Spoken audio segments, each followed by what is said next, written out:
CID officer Salauddin তার কেবিনে বসে কেসের তথ্যগুলো মনোযোগ দিয়ে পড়ে। এমন সময় একটা ফোন আসছে। ফোন রিসিভ করে কানে নিতে ওপাশ থেকে একজন ভারী গলায় বলে, হ্যালো মিস্টার সালামউদ্দিন সাহেব, আশা করি আপনি আমাকে চিনতে পেরেছেন। না, কে আপনি? আর আপনি আমাকে কেন কল করছেন? বিগ মাউস দ্য জোকারকে নিয়ে কিছু তথ্য আপনাকে দিতে চাই। আশা করি এবার বিগ মাউসকে ধরে উচিত শিক্ষা দিবেন। আপনার পরিচয় কি? আর আপনি বিগ মাউস সম্পর্কে কি জানেন? আমার পরিচয় জানা থেকে জরুরি হলো বিগ মাউসকে ধরা। আপনি যত দেরি করবেন বিগ মাউস এক কদম করে পালিয়ে যাবে। বলেন আপনার তথ্যগুলো কি? ঢাকা মেডিকেল কলেজের স্টুডেন্ট তন্ময়। আমি আপনার কাছে তার সম্পর্কে সম্পূর্ণ ডিটেলস আর ফটো পাঠাচ্ছি। আশা করি সে বিগ মাউস কিনা এটার প্রমাণ তার রুমে গেলেই পাবে, হয়তো গোপন ঘরে নয়তোবা কোথাও। আসি আমি, আল্লাহ হাফেজ। কথাটা বলে কল কেটে দেয় অপরিচিত লোকটা। সালাউদ্দিনের মুখে মুচকি হাসি ফুটে ওঠে। তার এমন হাসিতে তার আন্ডারে থাকা লোকজন তাকে অবাক দৃষ্টিতে তাকিয়ে আছে। Mister Salauddin CID officer. তার বয়স 34 বছর। চোখে চশমা পরে আছে, পরনে কালো কোট, ভিতরে সাদা শার্টের সাথে টাই লাগানো। সালাউদ্দিন তার টিমকে অর্ডার দেয়, সকলে তৈরি হয়ে নাও, বিগ মাউসের সম্পর্কে টিপস পাওয়া গেছে। হাসিব, সার্চ ওয়ারেন্ট কপি বের করো। সালাউদ্দিনের মুখে বিগ মাউসের কথা শুনে সকলে একটু অবাক হয়ে তাকিয়ে আছে। স্যার, ম্যাজিস্ট্রেট সাহেব তো দেশের বাড়িতে বেড়াতে গেছে, আর সে ছুটিতে আছে। সালাউদ্দিন রাগে টেবিলে খুশি মেরে বলে, আমি যে কোনো উপায়ে সার্চ ওয়ারেন্ট চাই। কিভাবে যোগাযোগ করবা? ফোন বন্ধ, নেটওয়ার্কের সমস্যা, এসব কিচ্ছু আমি জানতে চাই না। ব্যবস্থা করো, 20 মিনিটের মধ্যে আমার হাতে সার্চ ওয়ারেন্ট যেন আসে। Okay sir. সালাউদ্দিন টিম নিয়ে বেরিয়ে পড়ে। ইনফরমেশন অনুযায়ী কলেজের বেঞ্চে বসে বন্ধুদের সাথে আড্ডা দিচ্ছে তন্ময়। পাশে রয়েছে আয়ন, রুহি, শাম্মী, নীলা, বাপ্পি, হামিদ আর তন্ময়। তো আজ রাতে আমরা বাইরে কোথাও ডিনার করতে যাই? না রে, আমার টিউশনে আছে, টিউশনে বাদ দিয়ে যেতে পারবো না। তার চেয়ে বরং আমরা না হয় শুক্রবারের দিন যাই, কি বলিস? আরে ভাই, শুক্রবার বাসা থেকে বের হব কি করে? বাসা থেকে বের হলেই হাজার প্রশ্ন শুরু করবে আব্বু, কোথায় যাচ্ছি, হাবি যাবি। এক কাজ কর, না হয় আমরা কারো বাসায় কাল বা পরশু ভার্সিটিতে না এসে পিকনিকের ব্যবস্থা করি, কেমন হবে বল? পিকনিক করা যায়। অয়নের মুখে থাকা চিপস আর গলা দিয়ে যাচ্ছে না। আশেপাশে তাকিয়ে দেখে পুরো ফোর্স বন্দুক তাক করে সকলের দিকে তাক করে আছে। এমন সময় আয়ন অবাক সুরে বলে, আরে ভাই, এসব কি হচ্ছে? সকলে হাত উঁচু করো, কোনো প্রকার চালাকি করলে গুলি করে দেবো। সো সকলে হাত উঁচু করো। সকলে হাত উঁচু করে সালাউদ্দিনের সাথে দুজন লোক বন্দুক তাক করে তন্ময়ের দিকে আসছে। তন্ময়ের বুক থুকথুক করতেছে। তন্ময়ের মাথায় হাজার প্রশ্ন ঘুরতেছে। তন্ময় বুঝতে পারছে না এসব কি হচ্ছে। হঠাৎ তন্ময়ের কাঁধ ধরে মাটিতে হাঁটু গেড়ে বসিয়ে দিয়ে হাত করা লাগায়। অফিসার, আমার দোষ কি? আপনারা হাত করা কেন লাগাচ্ছেন? তোমার সব চালাকি শেষ বিগ মাউস, ফাইনালি তোমাকে খুঁজে পেয়ে গেছি। তন্ময় অবাক হয়ে তাড়াহুড়া করে বলে, অফিসার, আপনাদের কোথাও ভুল হচ্ছে। আমি বিগ মাউস কি করে হব? আমি বিগ মাউস না। কি? এটা কি বলছেন? তন্ময় কি করে বিগ মাউস হবে? অফিসার, আপনাদের কোথাও ভুল হচ্ছে। ভার্সিটির সকলে অবাক হয়ে দেখছে তন্ময়দের। হঠাৎ একজন অফিসার রেগে বন্দুক তাক করে বলে, চুপ, কোনো কথা হবে না, কথা বললেই গুলি করে দেবো। মাথার পেছনে হাত রাখো। রাগী কণ্ঠে শুনে সকলের মাথায় হাত রাখে তন্ময় ও তার বন্ধুদের গাড়িতে তোলা হয় হ্যান্ডকাপ লাগিয়ে। পুলিশের ভ্যানের মধ্যে সকলের কথা বলছে, কিন্তু তন্ময় চুপ করে নিজের মনে মনে ভাবছে, আমি বিগ মাউস, এটা কি করে সম্ভব? আর এদের কাছে এরকম মিথ্যে তথ্য কে দিল? কি চলছে? পুলিশের ভ্যান চলতে থাকে। সকলের মনে আতঙ্কের ছাপ। বোর্ড মিটিংয়ে কথা বলছে শামীম হাওলাদার। শামীম পার্সোনাল সেক্রেটারি এসে কানে কানে বলে, স্যার, নিউজটা দেখা উচিত আপনার। কথাটা বলে ট্যাবলেট ফোন এগিয়ে দিলে শামীম হাওলাদার দেখতে পায় বিগ মাউস অ্যারেস্ট হয়ে গেছে। শামীম হাওলাদার জোরে চিৎকার করতেই সকলেই ভয় পেয়ে যায়। এই শালা ধরা পড়লো কি করে? জানি না স্যার। মিটিং ওভার, পরের সপ্তাহে মিটিং হবে এটা নিয়ে। আপাতত পুরনো কাজে ফোকাস করেন আপনারা। কিন্তু স্যার। কি? হ্যাঁ, তোরে আমি টাকা দিয়ে রাখি, তুই আমার কথা শুনবি? তুই আমার উপরে কথা বলিস? বলছি না পরের সপ্তাহে করবো মিটিং, এখন সর। কথাটা বলতেই সকলে তাড়াহুড়া করে বের হয়। সকলে বের হতে তাড়াহুড়ো করে 3-4 জন এসে বলে, মিস্টার শামীম, আপনি নিউজ দেখেছেন? এসব কি করে হলো? সেক্রেটারি বিগ মাউসকে কোন জেলে ট্রান্সফার করেছে, আর এটা খোঁজ লাগাও।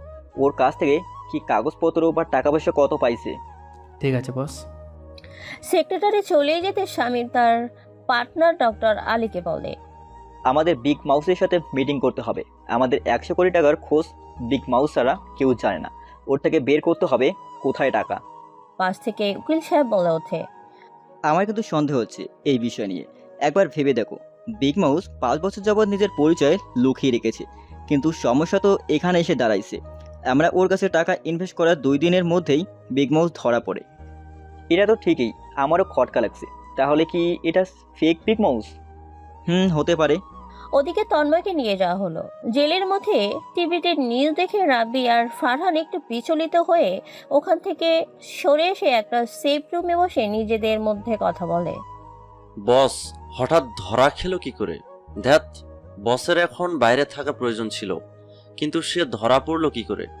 নাম্বার 3-এর সাথে কি কথা বলবি একবার? প্রয়োজন হলে নাম্বার 3 আমাদের খোঁজ নিবে, তবে বসকে আমাদের সেলে ট্রান্সফার করাতে পারলে সব থেকে ভালো হতো। আর আমাদের সেলমেটদের জন্য অন্য সেলের ট্রান্সফার করাতে হবে। তাহলে নাম্বার 3-এর সঙ্গে কন্ট্যাক্ট কর। ঠিক আছে, আর একটা কথা, বসের এখানে কেন আসতেছে আমাদের জানতে হবে। প্রথমত আমাদের এখানে বসের সেফটি গার্ড বানতে হবে। এভাবেই কথা বলতেছে দুজন। কিছুক্ষণ পরে তন্ময়কে নিয়ে আসা হয় জেলের গেটে। 2 হাতে হাতকড়া লাগানো তন্ময় বেশ ঘাবড়ে আছে আর মনে মনে ভাবছে, এখানে সকলে পেশাদার খুনি, এদের মধ্যে থাকতে হলে আমাকে নিজেকে রক্ষা করে চলতে হবে, নয়তো দুদিনেই মারা পড়বো। হাতের হাতকড়া ধরে টানতে টানতে তন্ময়কে নিয়ে যাওয়া হয় জেলখানার ভিতরে। ভিতরে যেতে সকলে অবাক চোখে তাকাতে থাকে। তাকে ড্রেস পাল্টিয়ে আসামির পোশাক পরানো হলো। অবশেষে সেলে যেতেই তন্ময়কে দেখে রাব্বি বলে, বস আসেন আপনি। গেট বন্ধ হতে তন্ময় রাগী কণ্ঠে হাত থেকে সবকিছু ফেলে দিয়ে বলতে থাকে, আমি বিগ মাউস, এটা বাইরে লিক হলো কি করে? ক্যাম সরি বস, কিন্তু আমিও বুঝতে পারছি না এসব কি করে হলো। সিন্ডিকেটের কেউ আমাদের সাথে বেইমানি করলো না তো? শোন, আমি যতদিন আসি এখানে সেলের মধ্যে আমি তোদের বস, কিন্তু বাইরে আমাকে তোরা চিনিস না, আমি তোদের চিনি না। বস আমার মনে হয় কেউ আমাদের সাথে মাইন্ডসেট গেমস খেলছে, নয়তো এত বছরে কেউ জানলো না, হঠাৎ কি করে জানবে আপনি বিগ মাউস? এখানে জেলের মধ্যে সকলে বড় বড় গ্যাংস্টার, এদের মধ্যে লিডারকে সিজিন ইটালিয়ান মাফিয়া, খুন আর কিডন্যাপিং এর কেসে পুরো গ্যাং সহ ভেতরে এসেছে। ওরা দেখেই সকলে একটু ভয় পায়। একটু পরে লিডার এসে হাজির হতে রাব্বি আর ফারহান মাথা নিচু হয়ে যায়। জানাতেই লিডার খান বলে, তুমি কি নতুন কয়েদে এসেছো? কোন কেসে এসেছো? জি আগে, উনি তো বিগ মাউসের মিথ্যে কেসে এখানে এসেছে। অনেকে ওনাকে ফাঁসিয়ে এখানে পাঠিয়েছে। ও, পরের দিন বিকালে তন্ময়কে কয়েকজনে একটা আন্ডারগ্রাউন্ডে নিয়ে যেতে সিজনকে দেখে তার আর তার সাথীদের দেখে তন্ময় একটু ঘাবড়ে যায়। কিরে তুই নাকি বিগ মাউস? তাহলে তো সবাই আপনাকে সালাম করতে হবে। আপনি কি বলছেন? আমি কোনো বিগ মাউস হতে যাব? বস এই নেন আপনার বিগ মাউস। কথাটা বলে পেছন থেকে পায়ে লাথি মারতে তন্ময় নিচে হাঁটু কেটে বসে যায়। রুহি উকিলের সাথে কথা বলতেছে। এমন সময় আয়ন এসে পাশের চেয়ারে বসতেই উকিল বলে, দেখুন আমি জানি বা বুঝতে পারছি উনি একজন ভার্সিটির স্টুডেন্ট, কিন্তু সমস্যা হলো তার ফ্লাইটে বা রুম থেকে অনেক টাকা সাথে ডলার ও কোকেন পাওয়া গেছে। আর আমার মনে হয় না এই কেসের জন্য তাকে সহজে মিলতে পারবে। কিন্তু ও তো কিছু জানে বা করে নাই, পরিষ্কারভাবে দেখা যাচ্ছে ওরে কেউ ফাঁসিয়ে দিয়েছে। আমি বুঝতে পারছি এই কেসের শুনানি আগামী মাসের 12 তারিখে। আপনারা চিন্তা করবেন না, সব ঠিক হয়ে যাবে। আমরা ওর সাথে একটু মিলতে চাই, ব্যবস্থা করতে পারবেন?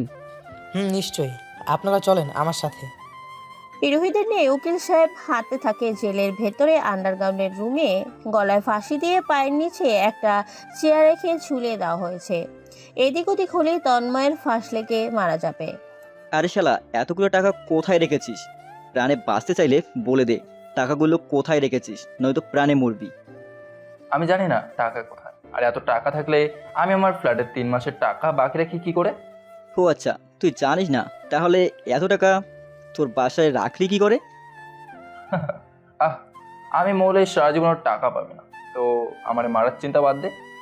কথাটা বলতেই তন্ময়ের চেয়ারে লাথি মারে তন্ময়ের প্রাণ ভোমরা প্রায় নিকটে। এমন সময় জেলার সালাউদ্দিনকে কল করে শামীম হাওলাদার। আরে ভাই, গিয়ে ওরে বাঁচা, নয়তো আমি আমার সব টাকা হারিয়ে ফেলবো। কল কেটে দিতে সিসিটিভি দিকে তাকাতেই জেলার জালালউদ্দিনের মুখ দিয়ে বেরিয়ে আসে, ও শিট। কোমরে থাকা ওয়াই কিটকে নিয়ে জালাল মিয়া বারবার বলতে থাকে, আন্ডারগ্রাউন্ড রুমে জলদি ডাক্তার পাঠাও, আর বিগ মাউসের ফাঁসি থেকে বাঁচা তাড়াতাড়ি। দৌড়াতে দৌড়াতে কথাগুলো বলতে থাকে জালাল মিয়া। কয়েক মিনিটের মধ্যে পৌঁছাতে দেখে বিগ মাউস মাটিতে পড়ে আছে। দুজন ডাক্তার তার পাশে অনবরত চিকিৎসা করছে। জালালউদ্দিনকে দেখে আলী, আমির, সুমন অবাক হয়ে জিজ্ঞেস করে, এই হারামির বাচ্চারা বাঁচানোর কি দরকার ছিল? মরতে দিতে এই হারামির বাচ্চাকে? শামীম সাহেবের অর্ডার ছিল ওরে বাঁচানো, আর আমারও ইচ্ছা নেই ওরে বাঁচিয়ে রাখার। ওকে বাঁচানোর কী ছিল? মরতে দিত? 100 কোটি টাকার জন্য বাঁচিয়ে রাখতে হতো। টাকা পেয়ে গেলে ওরে পরের টিকিট কেটে দেবো। হঠাৎই পাশ থেকে ডাক্তার বলে ওঠে। উফস, এবারের মতো বেঁচে গেল। ডাক্তার চলে যেতে সিজিন তন্ময়কে উদ্দেশ্য করে বলে, আমাদের নজর তোর উপর থাকবে সব সময়। বাঁচতে চাইলে টাকা দিয়ে দে, নয়তো জীবন হারিয়ে ফেলবি। বেচারাটা এত ভয় এখনই দেখালে কি হবে? ধীরে ধীরে দেখাও, জুয়েল ওরে নিয়ে যাও। Okay sir. তন্ময়ের পুরো শরীর তিলতিল করে কাঁপছে, ভালো মতো হাঁটতে পারছে না। কয়েকজন তন্ময়কে সেলের মধ্যে নিয়ে যায়। ওয়ার্ডপল জেনারেলের সাথে কথা বলছে রুহি, আয়ন আর তাদের উকিল। আপনারা আমার মক্কেলের সাথে কেন দেখা করাই দিতে পারবেন না? কারণ কি? দেখুন, আপনার মক্কেল নিজেই আপনাদের সাথে দেখা করতে চায় না। আপনারা বরং অন্য দিন আসবেন। আপনারা ওর সাথে কোনো বাজে ব্যবহার বা মারধর তো করেনি? আমার কিন্তু সন্দেহ হচ্ছে। আরে না না ম্যাম, এমন কিছু বিষয় নেই। আপনাদের আসামি নিজে থেকেই দেখা করতে চায় না, হয়তো লজ্জা পাচ্ছে। আপনারা বরং কাল আসুন, কালই আপনাদের সাথে দেখা করিয়ে দেবো ইনশাল্লাহ। ঠিক আছে, তবে মনে রাখবেন, ওর যদি কিছু হয় তাহলে আমি আপনাদের ছেড়ে কথা বলবো না। রুহিরা জেলের বাইরে যেতে উকিল বলে, আপনারা কাল আসুন, তাহলে আমি চলে গেলাম। ঠিক আছে, রুহি আর আমি ট্যাক্সি করে বাসায় চলে যাব। আয়ন আর রুহি হাঁটতে থাকে বাসার দিকে। এমন সময় আয়ন বলে, রুহি, তুমি কিছু খেয়েছো? চলো আমরা কিছু খেয়ে নিই। চলো, তাছাড়া আমার প্রচুর ক্ষুধা লাগছে। আয়নরা একটু রেস্টুরেন্টে খুঁজে ওখানে যায়। তন্ময়কে সেলের মধ্যে রাখতে তন্ময় আড়মোড়া ভেঙে বলে, কি জিন্দেগি ভাই, রাব্বি আমার একটা হেল্প লাগবে। কি হেল্প ভাই? কিন্তু একটা প্রশ্ন করব আপনায়। বল। একটু আগে আপনাকে দেখে মনে হচ্ছিল আপনি অনেক অসুস্থ, কিন্তু একেবারেই এভাবে উঠে দাঁড়ালেন কি করে? এটা কিছু না, যাই হোক মূল কথায় আসি। বাইরে এমন কারো জানা আছে যে আমার জন্য একটা কাজ করে দেবে? কি কাজ ভাই? মাউন্টেন বিল্ডিং আমায় কিনতে হবে। আমি সম্ভবত শুনেছি ওখানটা বিক্রি করবে। হ্যাঁ ভাই, হয়ে যাবে। রুহি বিকালে বাসায় যেতে তার আম্মু জিজ্ঞেস করে, কিরে, তুই এতক্ষণ কোথায় ছিলি? আর মুখ শুকিয়ে গেছে, সারাদিন না খেয়েছিলি? আর বইলো না আম্মু, সারাদিন তন্ময়ের পিছু ছুটতে ছুটতে জীবন শেষ। ওরে না ধরে নিয়ে গেছে।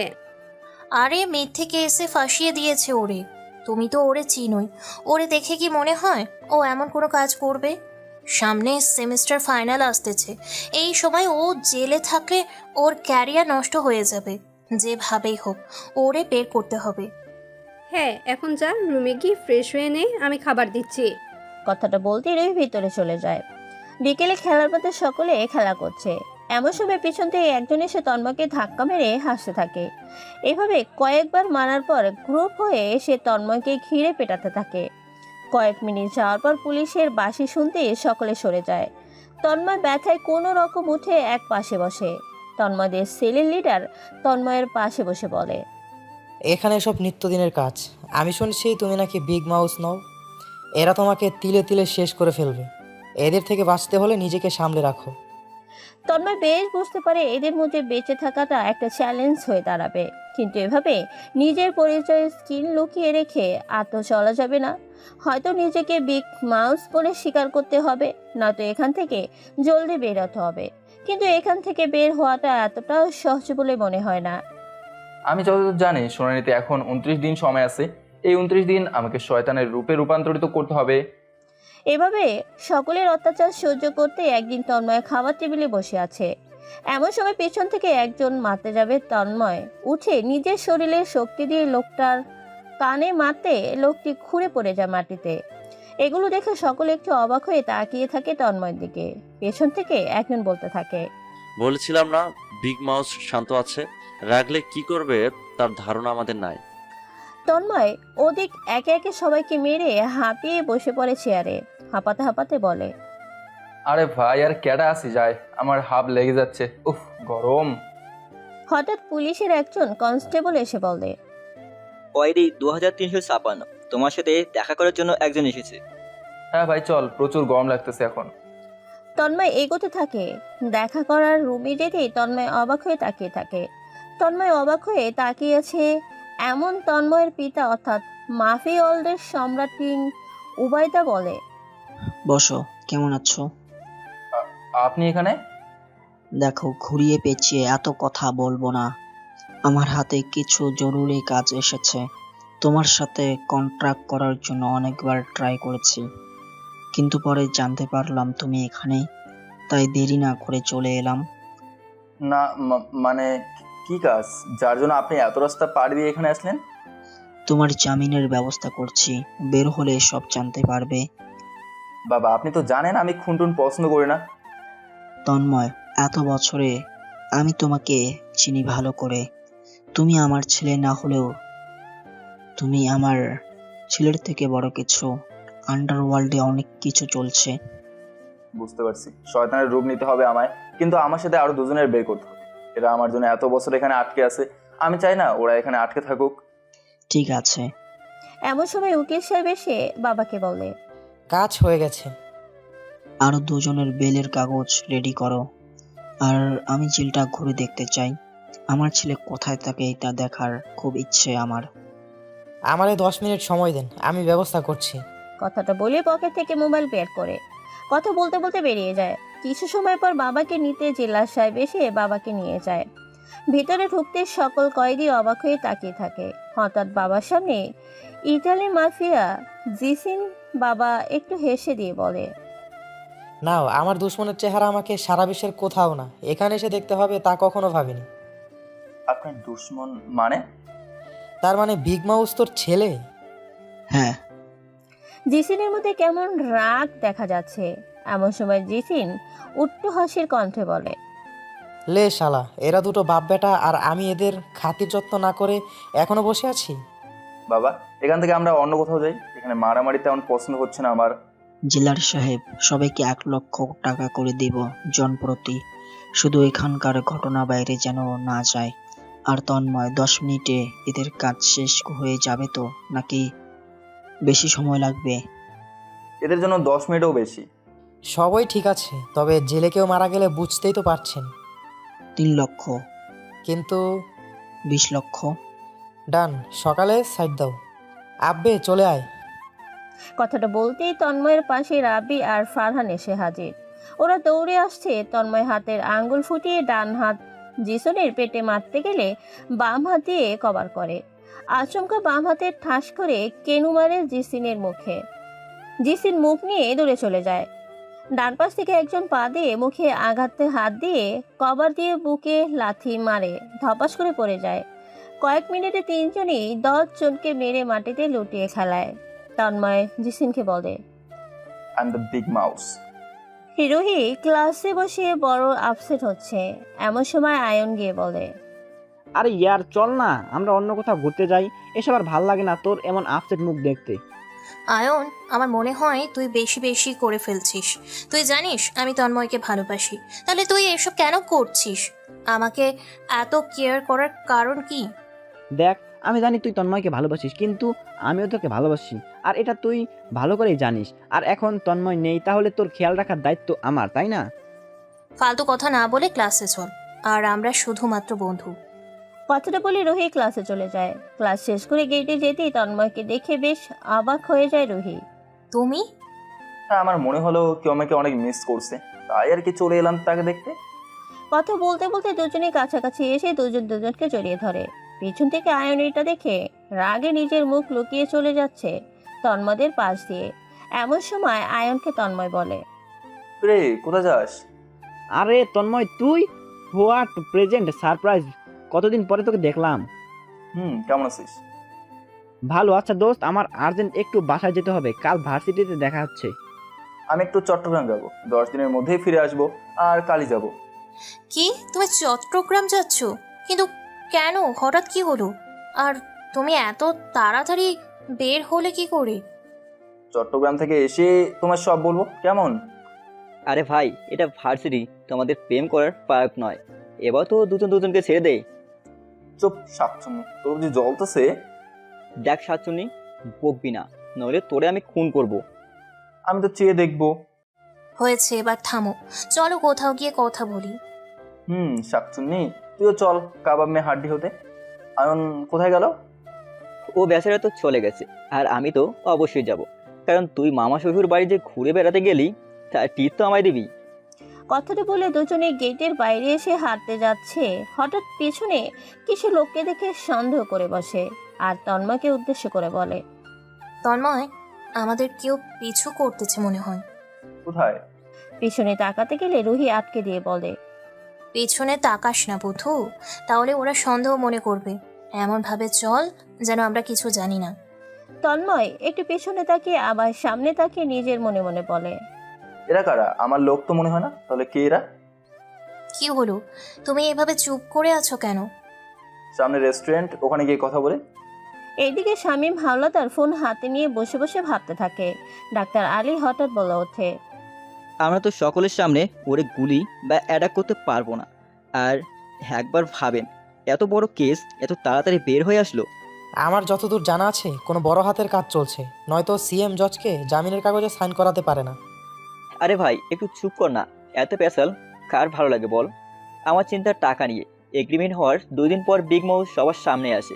বুঝতে পারছিস না টাকাগুলো মেরে দেওয়ার ধান্দা নাকি অন্য কিছু? এটা তো ঠিকই, ওর মাইন্ডে কি চলছে কি জানি। ওর মাইন্ডে কি চলছে তা খুব শীঘ্রই জানতে পারবো, অল্প সময় অপেক্ষা করো। সন্ধ্যার সময় গ্রাউন্ড হাউসে তন্ময়কে চোখ বেঁধে নিয়ে আসা হয়। শামীম হাওলাদার এসে বলে, চোখ খুলে দে। চোখ খুলে দিতে তিনজনকে দেখে তন্ময় একটু অবাক হয়।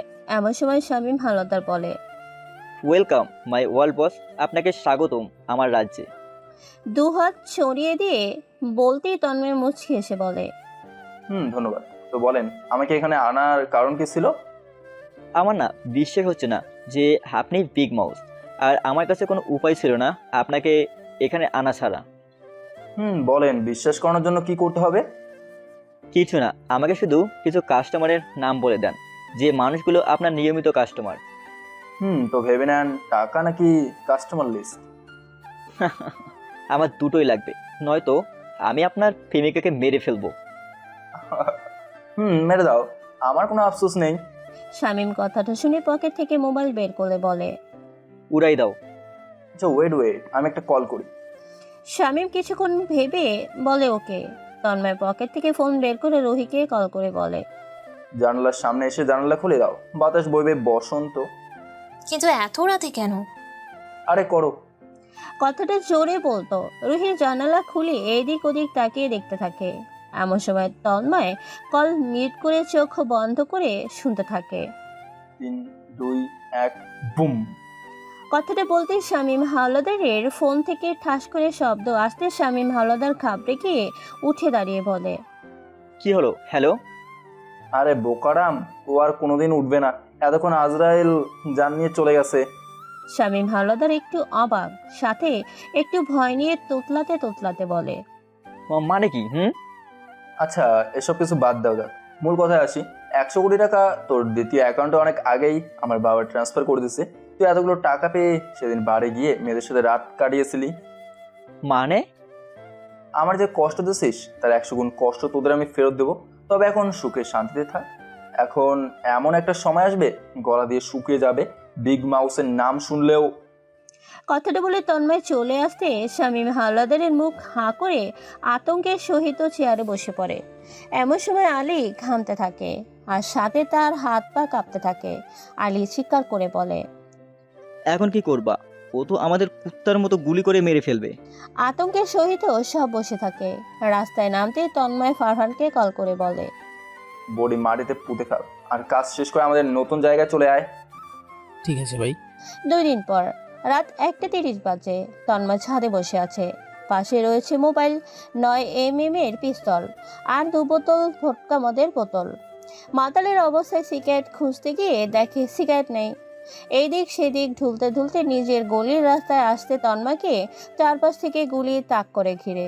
এক প্রকার জোর করে চোখের পাতা খুলে মাতাল কণ্ঠে বলে, কন হো ভাই, তুমি আমার এগুলো কি? স্যার, এ ছিল তো মাতাল। চকের গলিতে বিগ মাউসকে আটক করছি। ওয়া কিটকিটে বলতে তন্ময় মাতালের কণ্ঠে বলে, বস একটা সিগারেট হবে? তো সাহস তো কম না। কথাটা বলতেই হাতে থাকা বোতল কনস্টেবলের মাথায় মেরে মাথা ঘুরিয়ে অফিসারের গুলি নিজের হাতে নিয়ে ঠাস ঠাস করে 6 জনকে মেরে মাটিতে শুয়ে দেয়। ওদিকে রুহি বসে বসে বই পড়ছে। এমন সময় রুহির ফোনে একটা মেসেজ আছে।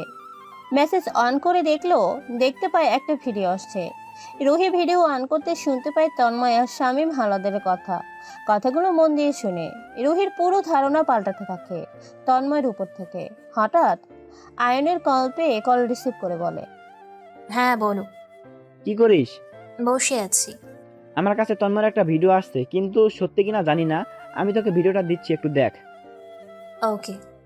আয়ন রুহিকে ভিডিও দিতে তন্ময়ের ভিডিওটা, যেটা একটু আগে কোনো এক অপরিচিত লোক তাকে পাঠিয়েছিল। রুহি ভিডিও অফ করে বিছানায় শুয়ে পড়ে আর মনে মনে ভাবে, তবে কি তন্ময় বিগ মাউস? কিন্তু কেন? হাজারো প্রশ্ন রুহির মাথায় ঘুরছে। ভাবতে থাকে রুহি বিছানায় শুয়ে। শামীম হাওলাদারের ফোনে কল আসতেই শামীম হাওলাদার বেশ অবাক হয় আর হাত কাঁপা কাঁপা অবস্থায় কল রিসিভ করে দাঁড়িয়ে বলে, আসসালামু আলাইকুম বস। আর DX9 এর প্রজেক্ট কত দূর এগুলো? এখনো আমার কাছে আপডেট দিলে না? বস, প্রজেক্ট সম্পূর্ণ হয়েছে, কিন্তু বাইপাস করার জন্য এখনো মেডিকেল ফাইনাল টেস্ট বাকি আছে। আশা করি কালকের মধ্যে হয়ে যাবে। আর বিগ মাউসের কি হলো? আপনার অ্যাকাউন্টে নাকি টাকা পাঠাই দিছে। আমার সাথে কথা হয়েছে, ও এই প্রজেক্ট করতে চায় না। এই বিগ মাউস আমার জীবনের কাঁটা হয়ে দাঁড়িয়েছে। বস, একটা সমস্যা হয়েছে, আর DX9 এর মেইন প্রফেসর আমাদের বিরুদ্ধে তথ্য মিডিয়াকে দিছিল। আমি এদিকে সব তথ্য মিটিয়ে দিছি। তবে কি তোর কি মাথায় বুদ্ধি নেই? আমাকে কেন আগে বলিস নেই এই বিষয়ে? আমি দেখে নিচ্ছি প্রসেসরকে কি তথ্য লিক হয়েছে। ফর্মুলা। কল কেটে দিতেই বস কল দেয় অন্য কোথাও। কল রিসিভ হতেই প্রফেসরের পিক আর নাম্বার দিয়ে বলে, এই লোকটাকে পৃথিবীর উপরে পাঠাতে হবে, আর ওর কাছে একটা পেন ড্রাইভ আছে, ওটা আমার লাগবে। ওকে বস, কাজ হয়ে যাবে, কিন্তু পেমেন্ট? প্রতিবারের মতো এবারও কাজ শেষে পেমেন্ট অ্যাকাউন্টে চলে যাবে। ওকে বস। রাত শেষ হতে সকালে করিম চাচা তন্ময়কে বলে, বেটা উঠ, সকাল হয়ে গেছে। কয়েকবার টাকার পরে তন্ময় বিছানায় উঠে বসতে দেখে কিছু রাজনৈতিক নেতারা তার সামনে দাঁড়িয়ে আছে। তাদের সকলের চোখগুলো বাঁধা রয়েছে। আচ্ছা, এরা কারা? MP আর মন্ত্রী আছে, এদের কাজই তোমার বাবা নিয়েছে। ও, কথাটা বলে তন্ময় ডয়ার খুলে মদের বোতল খুলে একটা প্যাক বানিয়ে খেতে খেতে বলে, তা কি সমস্যা বলো শুনি। আমার নাম মহাদেশ সাহা, গুজরাট টেস্টের CM। আমাদের এখানে একজন মানুষরূপী রাক্ষস আছে। টেস্টে প্রতিটি জায়গায় ড্রাগস, ধর্ষণ, মার্ডার দিনের বেলা প্রকাশ্য হচ্ছে, কিন্তু কেউ কিছু বলছে না। আমরা নিরুপায় হয়ে গেছি। কয়েকজন পুলিশ, NSI, RCF, মিলিটারি অফিসারদেরও মেরে ফেলেছে। এখন আপনার কাছে সাহায্য চাইতে এসেছি। তো ভাই, প্রাইম মিনিস্টারকে বলো, সে যা বলে তাই করতে বলো। আমাকে এর মাঝে ডাকছো কেন? আমরা আইনগতভাবে কিছু করতে পারছি না, কারণ ওরা আইনটাকে পুরো মুঠির মধ্যে করে রেখেছে। CM স্যার সকলের বের করো রুম থেকে। কথাটা বলতে ফারহান সবগুলোকে বের করে দেয় আর দরজা লাগাতেই তন্ময় আবারও বলে ওঠে, বাঁধন খুলে দাও। CM এর বাঁধন খুলে ঝাপসা চোখ পরিষ্কার হতে দেখতে পায় এক গাল দাঁড়িয়ে চুল বড় বড় একজন মানুষ আর চোখে অহংকার আর স্বীকার করার নিশানা। গেঞ্জি পরে বসে আছে। CM এর ভাবনায় ছেদ ঘটিয়ে CM কে উদ্দেশ্য করে বলে, কাজ আমি করে দেবো, কিন্তু কিছু শর্ত আমার আছে। কি শর্ত? প্রথমত আমাদের তোমার বাড়িতেই থাকার ব্যবস্থা করতে হবে। দ্বিতীয়ত ওখানকার কলেজে আমাকে সব দুজনকে ভর্তি করাতে হবে, সাথে আরও কয়েকজন যাবে, তাদের অন্য কোনো কাজের ব্যবস্থা করতে হবে। তৃতীয়ত আমার প্রয়োজন মতো সামগ্রী দিতে হবে বা এখান থেকে নিয়ে যেতে হবে। আর চতুর্থ, কাজ শেষ করে আমাকে পৌঁছে দেওয়ার দায়িত্ব তোমার। না কোনো কেস, না কোনো ঝামেলা। আর শেষ, আমি কোনো ক্রাইম বা ক্রিমিনাল এটা যেন কেউ না জানে। রাজি থাকলে বলো, সেই মোতাবেক এগ্রিমেন্ট করো। এগ্রিমেন্ট? আজ প্রথম এগ্রিমেন্ট কেন? দেখো কাকা, মাফিয়াকেও বিশ্বাস করি কিন্তু পলিটিশিয়ানদের না। আর দ্বিতীয় কারণ, এত বড় একটা রাষ্ট্রের সমস্যার সমাধান একজন ওয়ান্টেড ক্রিমিনালকে দিয়ে করতে এসেছে। থাক, বুঝতে পারছি। আমি রাজি। আমি তোমাদের সকলের পাসপোর্ট ভিসার ব্যবস্থা করে দিচ্ছি, আর এগ্রিমেন্ট তৈরি করো। তন্ময় ইশারা রাব্বিকে ডাক দিতেই রাব্বি হাজির হয়। এগ্রিমেন্টের সাথে সাদা কাগজেও সাইন দিতে বলে। বাকি সকলের আর কিছু না বলে রান্নাঘরের দিকে চলতে থাকে। হঠাৎ কে যেন মায়ের দিতেই তন্ময় আহ করে উঠে ব্যথায়। ঘুরে তাকাতেই তন্ময় হাসতে হাসতে বলে, চাচি মারছো কেন? টেবিলে গিয়ে বস, আমি খাবার দিচ্ছি। টেবিলে বসবে কি? আমি রান্নাঘরেই খাবো, তুমি আমাকে ওখানে খাবার দাও। ঠিক আছে বস, তারপর বল, তোর মাকে কি খুঁজে পেলি? না, এখনো খুঁজতেছি। আল্লাহর কাছে একটাই দরখাস্ত, যেন মারে পেয়ে যাই। আল্লাহ ভরসা। আমি কিছু তথ্য বের করেছি, বিশেষ করে তোর মায়ের বান্ধবীগুলোর তথ্য। 2017-তে তাকে বুলবুল ফার্মাসিক্যাল অ্যাপার্টমেন্টে চাকরি করত। 2017-এর 13 জুন তাকে শেষবারের মতোই ওখানে পাওয়া যায়, কিন্তু তারপর থেকে তার কোনো খোঁজ খবর নাই। তুমি তো দেখছি অনেক বড় খবর বের করে ফেলছো। কাজ শেষ করে এই বিষয়ে তথ্য বের করবো, ততদিন একটু তুমি দেখো আর কিছু তথ্য বের হয় কিনা। ঠিক আছে। ওদিকে শামীম হাওলাদার বাসায় গিয়ে দরজা খুলতেই অন্ধকার একটা ছায়াকে দেখে ভয়ে এক পা পিছিয়ে যায়। গলা কাপা কাপা কণ্ঠে বলে, ভাই। ভাই, আমার বাবার দ্বিতীয় বউয়ের ছেলে তুই? সৎ ভাই তুই আমার, কিন্তু তোকে আমি নিজের ভাইয়ের মতো করে দেখে আসছি। তোকে আমি বুলবুল ফার্মাসিউটিক্যালের চেয়ারম্যান বানাইছি, আর তুই কোম্পানির আসল মালিককে না জানিয়ে বোর্ড মেম্বারদের বের করে দিয়েছিস। সরি ভাই। নিজেকে কি চেয়ারম্যান মনে করছিস? শামীম হঠাৎ বসে পড়ে মাটিতে, মাথা নত করে বলে, ভাই আমার ভুল হয়ে গেছে, এবারের মতো। আরে ওঠ, তুই আমার ছোট ভাই, তোকে মাপ না করে কি থাকতে পারি? আর তুই ভয় পেয়ে গিয়েছিলি। দুই ভাই বসে গল্প করতে থাকে। তন্ময় চট্টগ্রাম থেকে হেলিকপ্টার নিয়ে ঢাকাতে চলে আসে। ঢাকা আসতে রাত প্রায় 10টা বাজে। এমন সময় তন্ময় রুহিদের ঘরের পাইপ বেয়ে রুহির ব্যালকনিতে দাঁড়াতে চোখ সড়ক গাছে উঠে যায়। রুহি অর্থলঙ্গ হয়ে কার সাথে যেন কথা বলছে।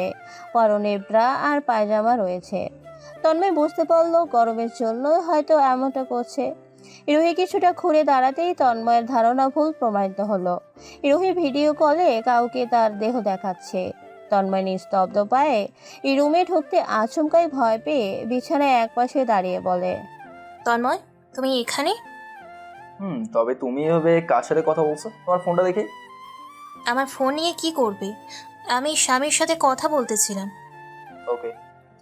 তন্ময় আর কোনো কথা না বলে স্বামীকে কল দেয়। স্বামীকে কল দেওয়ার কিছুক্ষণ পরে তন্ময় কল রিসিভ করে বলে, হ্যাঁ বলো। স্বামী বলছিলাম কি। না তন্ময়, কিছু বলো না। স্বামী বলল, কিরে রুহির কণ্ঠ শোনা যায়, কিছু কি হয়েছে? আমি বললাম, রুহি কি তোকে কল করছিল, ভিডিও কল? না, কেন? না কিছু না, এখন রাখি, পরে আমি তোকে কল করব। কল কেটে রুহিকে উদ্দেশ্য করে বলে, কার সাথে করে বলতেছিলে বলো না তো, মেরে ফেলবো কিন্তু। আমার স্বামীর সাথে। তুমি বিবাহিত আর আমাকে বলছো তুমি অবিবাহিত? ওয়াও, সত্যি অসাধারণ। কিন্তু তোমারটা কি? তুমি তো একটা মাফিয়া। আমি মাফিয়া, তবে বেশ্যা নই। তোমার ভাগ্য ভালো আজ তোমার মুড ভালো আছে, নয়তো জীবন তো মাটিতেই পুড়ে ফেলতাম তোমাকে। তুমি আর আমাকে? আমার বাবা এই ঢাকার মধ্যে ওয়ান অ্যান্ড অনলি জর্জ, তার মেয়েকে মেরে ফেলা কি এতই সহজ? সত্যি? তাহলে তো তোর বাপের লগে কথা বলতে হয়। তন্ময় কথা না বেরিয়ে দরজা খুলে ওর বাপকে ডাকতে থাকে। চিল্লাতে চিল্লাতে রুহি বারবার বারণ করলেও তন্ময় কানে তোলে না। হঠাৎ জজ আজিজুল হক বেরিয়ে এসে চশমা মুখে দিয়ে বলে, আমি big mouse. Big mouse? Light on করতেই তন্ময়ের মুখটা দেখে আজিজুল হক বলে, আপনি এখানে? কিছু কি হয়েছে? আসলে আমি একটা জজের মেয়েকে মেরে ফেলতে চাই। সমস্যা হলো তার বাবা বড় জজ, আমাকে নাকি বাঁচতে দেবে না। ও, সমস্যা নেই।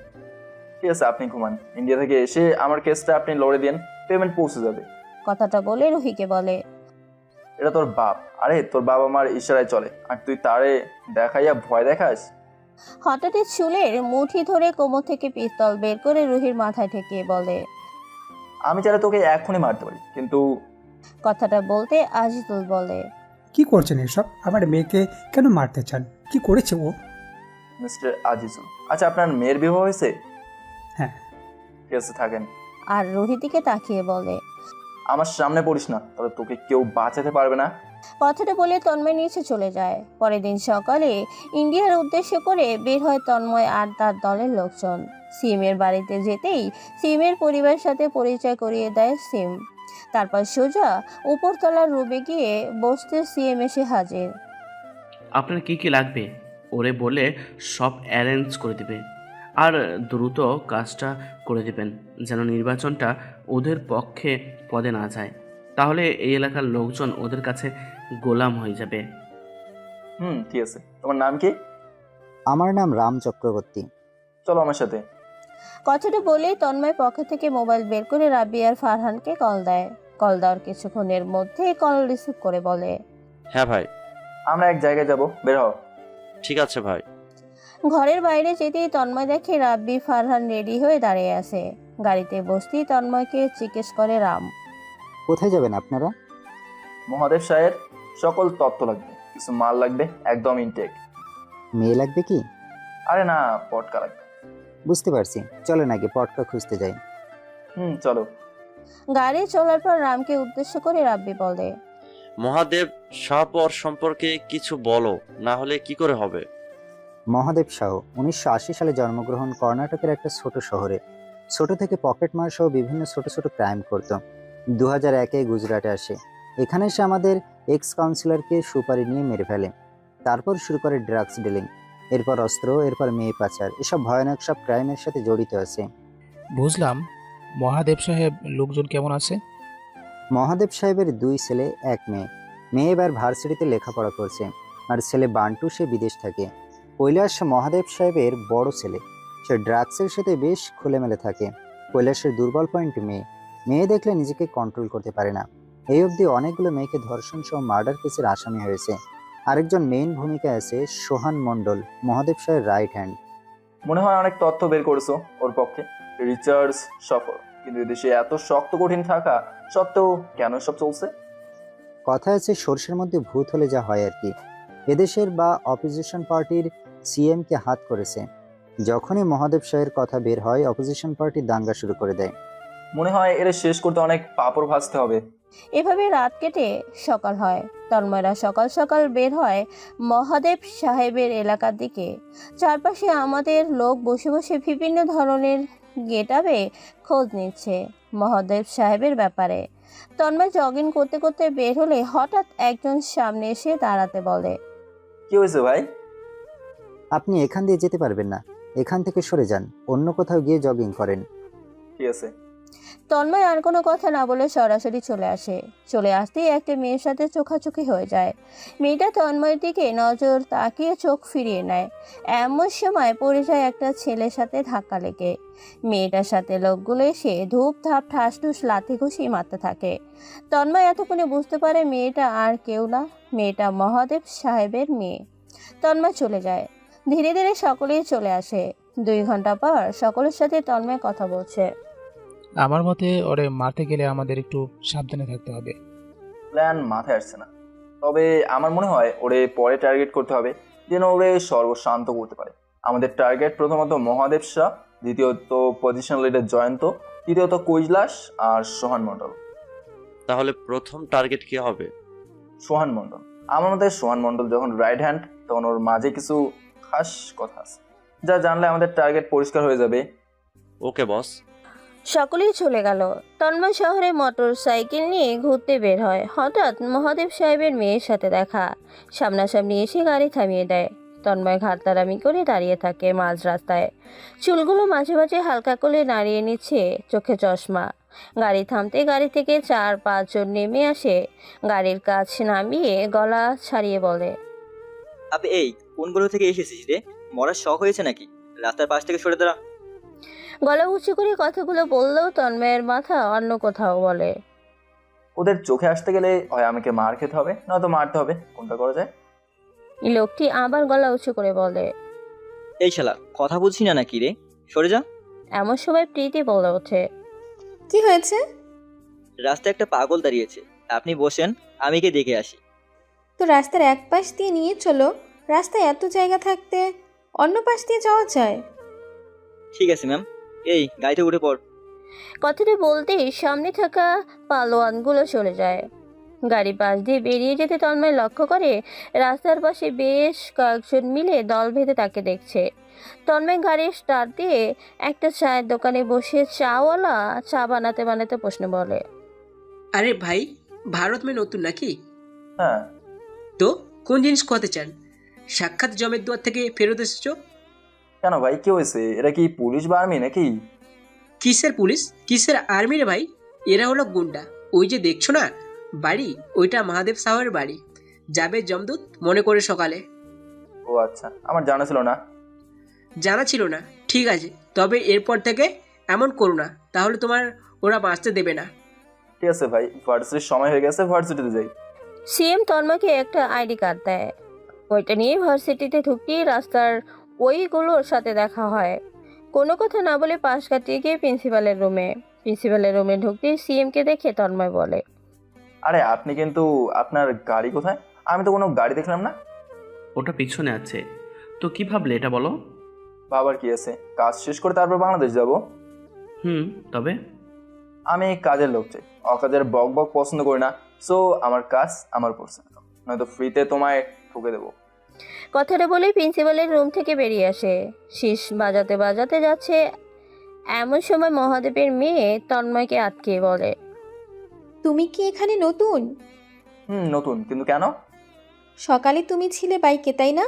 তুমি জানো ওরা তোমাকে মেরে ফেলতো আমি না আটকালে। ও আচ্ছা, সকালের গাড়িতে আপনি ছিলেন, তাই তো বলি আমার ভাগ্য এত ভালো কেন, এত কিউট একটা মেয়ে যে আমায় জীবন বাঁচিয়েছে। ধন্যবাদ। কথাটা বলে প্রীতিকে জড়িয়ে ধরে তন্ময়। জড়িয়ে ধরতে কোনো রকম সারিয়ে নিয়ে তন্ময়কে বলে প্রীতি। কি করছেন? ওরা দেখলে আপনারে মেরে ফেলবে। আরে কি মেরে ফেলবে? মেরে ফেলবে? জিজুকে মারলে তাদের বোন যে বিধবা হবে, এটা কি তারা জানে না? এই যে মিস্টার, মুখ সামলে কথা বলুন বলে দিচ্ছি। আচ্ছা, আগে শালাকে দেখে আসি, তারপর না হয় শালার বোনকে দেখাবো। আপনার মাথায় কি সমস্যা আছে? তন্ময় কথাটা না শুনেই দৌড় দেয়। সোজা নিচে পল্টন বাহিনীর কাছে গিয়ে দাঁড়িয়ে বলে। হাই শালা বাবুরা, কেমন আছো তোমরা? শালা? কিসের শালা? কে শালা? কি রে, তুই না সকালের ওই পোলা? খুব সাহস বাড়ছে দেখি তোর। আচ্ছা একটা কথা বলো, সকালে গাড়িতে কে ছিল? তোমাদের ম্যাডাম, তাই না? তো সে আমার বউ হলে আমি হলাম তোমাদের জিজু। কি হলাম জিজু? অঞ্জন হাসতে হাসতে বলে। তাহলে জিজুকে একটু মেরামত তো কর সকলে মিলে, ভাই লোক। দোতলার ব্যালকনিতে দাঁড়িয়ে প্রীতি দেখছে সবকিছু। এমন সময় প্রীতির বান্ধবী বলে। কি রে, ছেলেটাকে এভাবে দেখছিস কেন? এটাকে বোধ হয় বলে নিজের পায়ে নিজে কুড়াল মারা। নিজের ইচ্ছে জেগেছে, মায়ের তো খাবেই। খুব জিজু হওয়ার শখ মিটে যাবে। এবার চল ক্লাসে। প্রীতি একটু আঘাতে ওর বান্ধবী বলে ওঠে। দোস্ত, এইদিকে দেখ, পোলারের সকলে মারতাছে, সাথে আরো দুজন আছে। বেলকুনিতে দাঁড়িয়ে দেখে সত্যি ছেলেটা সকলেই মারছে, একে একে সকলকেই মাটিতে পড়ে আছে। এমন সময় দূর থেকে ছেলেটা চিৎকার করে বলে। কি হলো? এখনো কি এদের জিজু বানাতে কোনো সমস্যা আছে, নাকি অন্য কিছু করতে হবে? আরে ও ম্যাডাম, বলেন না। প্রীতি আর কোনো কথা না বলে ক্লাসে চলে যায়। তন্ময় অঞ্জনকে লক্ষ্য করে বলে। এখন বল, তুই যদি বলিস তোর মালিককে যে একলা না, মানে 3 জন ছেলে ওদের 9 জনকে ধোলাই দিছে, তাহলে তোর মালিকের সম্মান কোথায় যাবে? আর তোর মালিকের সম্মানের জন্য দেখা গেল তোদেরকে মেরে ফেললো। আমার না তোদের জন্য আফসোস হচ্ছে। এখন তোদের ইচ্ছে, তোরা কি করবি? চল। কথাটা বলতেই তন্ময়কে উদ্দেশ্য করে বলে ফারহান। বুঝলাম না, বাংলাদেশের রুহি এখানে এই মেয়ে, আপনি তো এমন ছিলেন না, হঠাৎ এমন হলেন কেন? আরে ভাই, আমার বাপ এসব কাজ হাত না নিলে আমি আজ এসব করতাম না। আর মহাদেবের কাছে যেতে গেলে টিক্কা তো লাগবেই, আর আমার রঙের টিক্কাই মেয়ে। বস, একটা কথা কমো, কিছু যদি মনে না করেন। বল। আমার কিছু টাকা লাগবে। ও, কত লাগবে? আর পানির বোতলটা দেন। কথাটা বললে ফারহানের ব্যাগ থেকে বোতল নিয়ে চিপটি খুলে পানি খেয়ে ফারহান বলে। এই 1 কোটির মতো দিলে হয়ে যাবে। 1 কোটি টাকার কথা শুনে তন্ময়ের মুখ থেকে পানি ছিটকে পড়ে যায়। রাব্বি বলে, ঠিক আছেন ভাই? মুখ মুছতে মুছতে বলে, ছোট পোলার জীবন নিবি নাকি রে? না মানে টাকার ওজন একটু কম হয়ে গেল না? এত টাকা তুই কি করবে? না মানে আমি তোকে 20-25 হাজার দিতে পারবো, কিন্তু এত টাকা আমি দিতে পারছি না, কারণ এই মাসে আমার টাকায় আছে 50,000। ঠিক আছে, তাহলে 10,000 দেন। তন্ময় পকেট থেকে টাকা বের করে দিয়ে দেয়। পিছন থেকে রাব্বি হাত আগায় দিয়ে হাত চুলকাতে থাকে। তন্ময় বুঝে এরও টাকা লাগবে, 10,000 টাকা দিয়ে বলে, ভাই তোরা এত খরচ করিস কোথায়? ভার্সিটির শেষে কথা হবে, বাই। কইয়েই দুটো দৌড়। ওদের পিছে না ধরে ক্লাসের দিকে যাচ্ছে এমন সময় প্রীতি রাস্তা আটকে বলে, আচ্ছা, আপনার সমস্যা কি আর কি চান বলেন তো?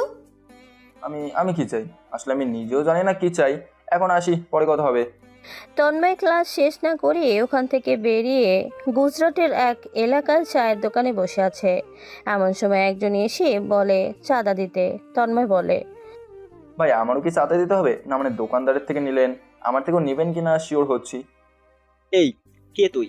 यहाँ पर इज्जत से रहने का, नहीं तो निकालने का। कोई काम पर में दखल नहीं करने का। না মানে যদি নেন। কথাটা পুরো না বলতে বলতে শার্টের কলার ধরে বলে, বের হ। টেবিলে থাকা চক ঠাস করে মাথায় মারতে সাথের জন ভয় পেয়ে বলে, তুই এখান থেকে খাড়া, এক্ষুনি আসছি আমি। কথাটা বলেই দৌড়েতে থাকে। এমন সময় দোকানদার সহ কিছু মুরব্বী এসে বলে, বাবা তুমি এখান থেকে চলে যাও, নয় তোরা আসলে তোমাকে মেরে ফেলবে। কোনো ব্যাপার না চাচা, আমার আর কয়েকটা পুরি দাও ওস্তাদ। কিছুক্ষণ পর রাব্বি ফারহান ব্যাগ নিয়ে এসে বলে, সব তাগড়া মাল ভাই, ডাবল ম্যাগাজিনের মাল সব। তো আর কি, অপেক্ষা করো, মামুরা আসতেছে। অনেকক্ষণ কেটে যায়। হঠাৎ কয়েক গাড়ি লোক এসে জোরে জোরে বলতে থাকে, কে মারছে রে? ডেকে নিয়ে আয়। শোনো আমি ওখানে যাবো, তোরা রেডি করে রাখ, চাইলে দিয়ে দিবি, তারপর ব্রাশ ক্লিন করব। যে লোকটা হুমকি দিয়ে গেছে সে এসে মাথায় গুলি ঠেকিয়ে বলে, আবে চল। কথাটা বলতেই তন্ময় 2 হাত উঁচু করে হাঁটতে হাঁটতে সকলের সামনে আয়। ততক্ষণে ওই জায়গায় বহুত মানুষ জড়ো হয়ে গেছে। তন্ময় সামনে গেলে জিজ্ঞেস করে, আরে তোর তো এদেশের মনে হয় না, আর মনে হয় মা এই এলাকায় তোকে কখনো দেখেছি। ইটালি থেকে এসেছি, টুরিস্ট। ও আচ্ছা, তুই এখানে ঘুরতে আসিস? তো বাজান আমাকে ঝামেলায় পড়ার কি দরকার তোর? ইটালির পোলা, সোজা ইটালি চলে যাবি, এখানে তোকে যেন না দেখি আর। কথাটা বলে সকলেই গাড়িতে উঠতে যাবে এমন সময় তন্ময় বলে, চাঁদা তোলা অন্যায় তাই না? আর অন্যায় কাজ করেন কেন? কথাটা বলতেই লোকটা রাগের চেহারা নিয়ে দ্রুত পায়ে হাঁটতে হাঁটতে এসে কোমর থেকে পিস্তল বের করে বলে, এটা দেখছিস, পুরো 6 গুলি ভিতরে ঢুকিয়ে দিব। মুড ভালো আছে তার জন্য তোকে ছেড়ে দিচ্ছি, মুড খারাপ করিস না, নয়তো মেরে ফেলবো।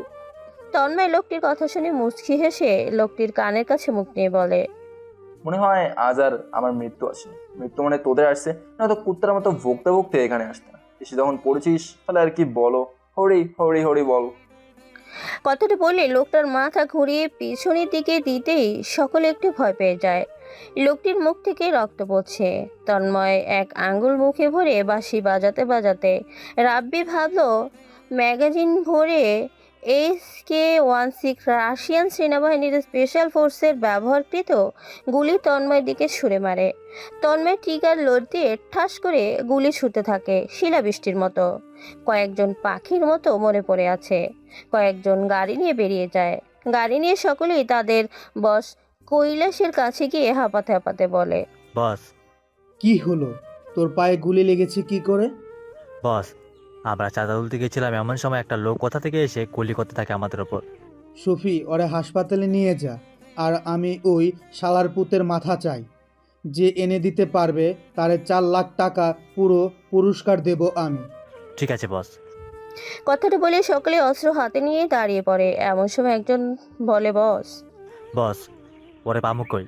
ও যেখানে থাকুক, পারলে পাতাল থেকে বের, সমুদ্র থেকে বের, নাকি আসমান থেকে বের করবি এটা তোদের ব্যাপার, কিন্তু আমি ওর মাথা চাই। কি করবি না করবি তোরা জানিস। ঠিক আছে বস। সকলেই গাড়ি ভরে ভরে বেরিয়ে যাবে এমন সময় মহাদেব এসে সকলকে থামিয়ে দিয়ে গোডাউনের ভিতরে গিয়ে বসে। মহাদেব শাহের সাথে একজন লোক এসেছে। মহাদেব শাহ উঁচু গলায় বলে, কি হয়েছে? আমাদের পোলাপানের ওপর কে বা কারা যেন গুলি করেছে। আচ্ছা দেখছি, আগে বয়স ঠান্ডা হোক। এখন আপনি বলেন মিস্টার আয়ন। একে আবার বাংলাদেশ থেকে এসেছে, তুই চুপ করে থাক না। আপনারা যদি আমাকে 250 শতক জমি দেন সিটির মাঝামাঝি, তাহলে আমি আপনাদের 100 কোটি টাকা দিব। সাথে আরও একটা কাজ করতে হবে, এই লোকটাকে পৃথিবী থেকে উড়াই দিতে হবে। একটা তন্ময়ের ছবি দিয়ে কৈলাস পিক হাতে নিয়ে বলে, তন্ময় বর্তমানে ইন্ডিয়াতে আছে, কিন্তু কোথায় এটা বের করতে হবে আপনাদের। যদি ডিল পাক্কা হয় তাহলে বলো। অনেক ঝামেলার কাজ, তবে 200 কোটি। ডিল পাক্কা। কথাটা বলে হাত মিলিয়ে নেয় দুজনে। তন্ময় আর রাব্বি ফারহান ওখান থেকে চলে এসে রুমে গিয়ে রেস্ট নিচ্ছে। মাথায় বালিশ রাখতে কখন জানি সন্ধ্যা হয়ে গেছে, তা সঠিক জানে না তন্ময়। আয়ন চলে যেতে মহাদেব শাহ বলে, এবার বল কি হয়েছে, এত তাড়াতাড়ি কোথায় যাচ্ছিলি? আমাদের পোলা পানদের ওপর কে যেন গুলি করেছে, কয়েকজন মারা গেছে। আমাদের এই শহরে কার এত সাহস যে আমার পোলাপানের উপর গুলি করে? প্রতিটা এলাকায় খোঁজ লাগা। ঠিক আছে। এমন সময় একজন লোক এসে মহাদেব শাহকে বলে, কমিশনার আসছে ভাই, আপনার সাথে দেখা করার জন্য। এই ব্যাটা এখন আবার কি চায়? ঠিক আছে, পাঠায় দে। কিছুক্ষণ পর কমিশনার এসে মহাদেব সাহেবের পাশে দাঁড়াতেই বসতে বলে। কমিশনার বসে বলে, ভাই, শহরের যে নতুন একটা গ্যাংয়ের আগমন হয়েছে, শিলা বাজারের আপনার ছেলেদের যে গুলি করছে তাদেরকে সিএম নিয়ে এসেছে। সিএম? ব্যাটার সাহস তো মন্দ না, কল দে তো সিএমকে। কৈলাস ফোন নাম্বার ডায়াল করে সিএমকে কল দেয়। সিএম সোফায় বসে কল রিসিভ করে বলে, কে বলছেন? আমি কে তা জানার প্রয়োজন মনে আছে বলে মনে করছি না, তবে একটা কথা, সেটা আমাকে মারার জন্য বাইরে থেকে লোক আনাটা ঠিক হয়নি। মহাদেব শাহ, আমি বাইরে থেকে লোক আনবো, এটা কেমন কথা? আর আমি বা কেন তোমায় মারবো? তুমি একজন সফল রাজনৈতিক নেতা। আরে আরে, মুখ দিয়ে যে মধু বের হচ্ছে, বা ভাই বা। মধু না ভাই, রেসপেক্ট আপনার জন্য। দেখ, তোকে আমি শেষবারের মতো বলছি, কে বা কাকে দিয়ে আমার ছেলে পেলেদের গুলি করেছিস তাকে কাল সকালে আমার সামনে নিয়ে আসবি, নয়তো পরের দিন সকাল দেখতে পাবি না। এমন সময় তন্ময় ফোন নিয়ে বলে, মহাদেব শাহ। কে? আমি তন্ময়। শুনলাম তোর পোলাপানদের নাকি কে বা কারা গুলি করে মারছে। সেই আর নিজের লোকদের হেফাজত করতে পারিস না, আর এই তুই গডফাদার। কাল 10টা 20 মিনিট পারলে আমার সঙ্গে দেখা করিস। ঠিক আছে, এত উতলা হচ্ছিস যখন, তখন দেখা করা যায়, সমস্যা কি? আসলে কাল তো তোকে মারবো না, মারবো তোর ছেলে কৈলাসকে। সো একটু দেখে শুনে চলতে বলিস। তার মানে তুই? আবে হ্যাঁ, আমি তোর পোলাপানদের মেরেছি। আর শুনে রাখ, আমি যখন ফোন নিছি তখনই ভাবা উচিত ছিল তোর। যাক, হাঁটুতে বুদ্ধি থাকলে কি আর করবেই। তন্ময় কল কেটে দিয়ে সিএমকে বলে, এই হাদারামকে এত ভয় পাওয়ার কি আছে? যত তাড়াতাড়ি পারি এই গল্প শেষ করতে হবে। যত সময় যায় তত আমার মাথা ফাটতে যাচ্ছে। কিন্তু আগুনে কি ঢালা ঠিক হলো? আরে ইয়ার, আমারও কিছু কাজ আছে, ওইটা করতে পারলে আমি আমার দেশে ফেরত চলে যাব। ঠিক আছে, তোমার যা মর্জি। পরদিন সকালে ঘুম থেকে উঠে মহাদেব শাহ তার ছেলে কৈলাসকে বলে, ডাক্সের চালানটা দিয়ে আয়, আর এসে বস্তিটা খালি করার কাজ করবি। অগ্রিম 50 কোটি টাকাগুলো আন্ডারগ্রাউন্ডে প্লেসে রেখে দিয়ে আসবি। আর শোন, আমি পার্টি অফিসে যাচ্ছি, আজ পার্টি অফিসে কিছু জরুরি কাজ আছে। কথাটা বলে চলে যায় সকলে। এমন সময় প্রীতি বের হয় ভার্সিটির উদ্দেশ্য করে। রাস্তা দিয়ে যাওয়ার সময় কিছু দূরে তন্ময়কে চা খেতে দেখে প্রীতি বলে, গাড়ি থামাও। কেন ম্যাডাম? আরে দাঁড়াও তো, ওই টঙের দোকানের পাশে। ততক্ষণে কিছুটা পার হতে গাড়ি থামিয়ে দেয়। প্রীতি গাড়ি থেকে নেমে হাঁটতে হাঁটতে টঙের দোকানে যায়। এমন সময় অঞ্জনের পাশে থেকে লোকটা বলে, ওস্তাদ, টঙের দোকানে ভার্সিটির পোলা বইসা রইছে, ম্যাডাম কি ওর সাথে দেখা করতে যাচ্ছে? আরে ইয়ার ছাড় না, আমরা শুধু দেখব। নয়তো গতবারের কেলানির কথা কি তোর মনে নেই? কিনাই মারটা মেরেছিল। রাতে বউকে ঠিকমতো সময় দিতে পারি না ব্যথার জন্য, তার জন্য প্রতি রাতে ঝগড়া হয়। কথাটা তো হাসা কইছে। তন্ময়ের সামনে টঙের দোকানদারকে বলে, ভাইয়া আমাকে একটা চা দিন। তন্ময় ততক্ষণে বুঝতে পারছে প্রীতি বসে আছে তার সামনে। তারপরও চুপ করে পত্রিকা দেখছে আর চা খাচ্ছে। কেউ কি আজ ভার্সিটিতে যাবে না? বেলা তো পার হয়ে যাচ্ছে। ছাড়ো, যার ইচ্ছে হবে যাবে, নয়তো নাই। আপা আপনার চা। প্রীতি চাটা নিয়ে চলে যাবে এমন সময় চাওয়ালা বলে বসে। আপা চায়ের দাম। এখানে একজন আছে, সে দিয়ে দেবে নে। প্রীতি হাতে হাতে চলে যায়। যেদিন পত্রিকা থেকে মুখ উঠিয়ে দীর্ঘশ্বাস ছেড়ে বলে, ভাই মেয়ে না বোম? ও ভাই, এই কয়েকদিন হলো আপনি মহাদেব সাহেবের সাথে পাঙ্গা নিয়েছো, এখন আবার তার মেয়েকে? আরে ভাই ছাড়ো না, তোমার কত হলো? ভাই সাবধানে বাঘের গোয়া থেকে বাঘ শিকার করা কিন্তু খুবই কঠিন ব্যাপার। ভাই এতক্ষণ মেয়ে মাথা খাচ্ছিল, এখন তুমি আসলে তোমারও না মাথা খাওয়ার লেগি আর। এই নাও তোমার টাকা, এখন যাবে ভার্সিটিতে। কথাটা বলে তন্ময় মোটর সাইকেলে করে ভার্সিটির দিকে যাচ্ছে। ভার্সিটিতে স্বামীরা বসে আছে। এমন সময় স্বামী বলে, আরে তন্ময়, অয়ন, এটা তো দেখা যায় না বর্তমানে। রুহিকে চুপ থাকতে দেখে শাওন বলে, তন্ময়ের সাথে কি তোর কিছু হয়েছে নাকি আয়নের সাথে কিছু হয়েছে? না, কিছু হয়নি, তবে তোদের একটা সত্যি কথা বলার ছিল। কি সত্য কথা? রুহি প্রচন্ড ঘাবড়ে রয়েছে।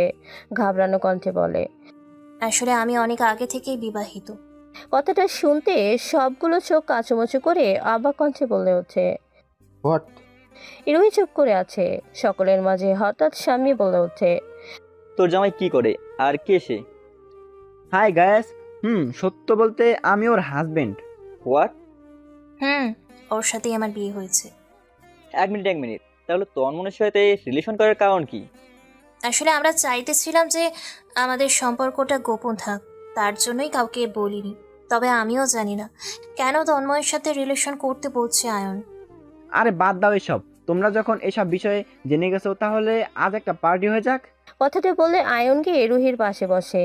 সায়ন এমন সময় বলে, সবই ঠিক আছে, তবে একটা জিনিস, সেটা হলো তোমরা কেন তন্ময়ের সাথে এত বড় ধোঁকা করলা, এটা তো বোঝাও আমাদের। দেখো, আমরা শুধু আমাদের সম্পর্কটাকে লুকিয়েছি, আর ধোকা আমরা না, তন্ময় দিয়েছে। সত্য কি জানো, তন্ময় একজন সাইকো কিলার, ইতালির সব থেকে বড় মাফিয়া। তোর নিজেদের ভুল লুকানোর জন্য তন্ময়কে মিথ্যা অপবাদ দিছোস, যাকে বলে শাক দিয়ে মাছ ঢাকা। আমি বুঝতে পারছি তোমরা কি বলতে চাও, আর সন্দেহ করায় জায়েজ। ঠিক আছে, আমি তোমাদের প্রমাণ করে দিব যে তন্ময় একজন সাইকো কিলার। তার জন্য তোমাদের আমার সাথে আসতে হবে। কোথায়? গেলেই বুঝতে পারবা, সো চলো। কথাটা বলে আয়ন সবাইকে নিয়ে যায়। কিছু দূর গিয়ে তন্ময়, শামীম, হাওলাদার এবং তার লিগ্যাল অ্যাডভাইসার সহ উকিলকে বলে, আমি আজ থেকে চেয়ারম্যান পদে জয়েন করছি, কোম্পানিতে সব ব্যবস্থা করে দাও। আইনের কথা মতো সবকিছু হয়। ঘন্টা খানিকের মধ্যে বাবেল ফার্মাসিউটিক্যাল পৌঁছাতে সকলে আয়নদের ফুল এবং মাথ ঝুঁকে স্বাগতম জানায়। সকলে বেশ অবাক হচ্ছে আয়নের এমন পরিবর্তন হওয়ার পেছনে। তন্ময় ব্রিজের উপর বসে অপেক্ষা করছে কখন আসবে কৈলাস। বেশ কিছুক্ষণ অপেক্ষা করার পর কৈলাস এসে পৌঁছালে তন্ময় হাত দিয়ে দাঁড় করাতে গাড়ি দাঁড়িয়ে যায়।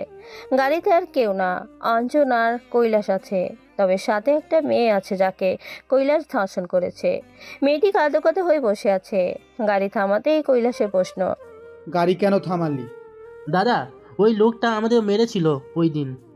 কৈলাস গাড়ির দরজা খুলে তন্ময়ের দিকে এগিয়ে আস্তে আস্তে বলে, কে রে তুই, আর আমার লোকজনদের মারছিস কেন? তন্ময় তখনও চুপ।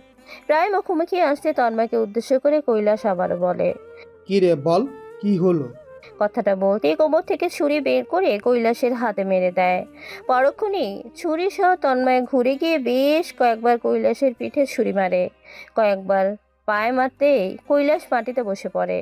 ফারহান আর রাবি অঞ্জনকে গুলি তাক করে থামাতে গেলে মেয়েটাকে দেখে বলে, বস, গাড়িতে একটা মেয়ে আছে। তুই? এক মিনিট, তোকে আমি কোথায় দেখেছি?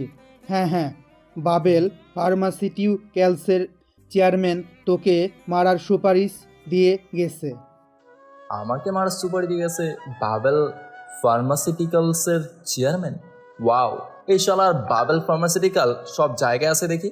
আর মেয়ে কেন তোর গাড়িতে? কৈলাস মেয়ের কথা শুনে হো করে হাসতে হাসতে বলে, একটু মজ মস্তি করছি। আরে ইয়ার রাব্বি, মেয়েটার বাসা কোথায় জেনে ওকে নামিয়ে দিয়ায়। আর বাবুজি, আমি দেখছি ওরে। রাবি 15 মিনিট বাদে চলে যায়। তন্ময়কে উদ্দেশ্য করে ফারহান বলে, বস, এটা মেরে দিই। ওয়েট অনন্দা, দাদা মারের কথা কি ভুলে গেছেন? না দাদা, তো এখানে দাঁড়িয়ে কি করেন দাদা? এখান থেকে চলে যান আর আপনাদের বস মহাদেব শাহকে বলেন তার ছেলে গুম করে দিছে বিগ মাউস। অঞ্জন দৌড়ে চলে যেতে পিস্তল দিয়ে ঘাড়ের পেছনে মারলে কৈলাস অজ্ঞান হয়ে যায়। ফারহান আর তন্ময় তুলি নিয়ে গাড়ি চালাতে থাকে। গাড়ি চালাতে চালাতে ফারহানকে তন্ময় বলে, 1 মিনিট চাচা, কি কল দাও তো। ঠিক আছে। ফারহান পকেট থেকে মোবাইল বের করে কল দিতেই কিছুক্ষণ পর চাচা কল রিসিভ করে বলে, হ্যালো কাকা, তন্ময় ভাই কথা বলবে।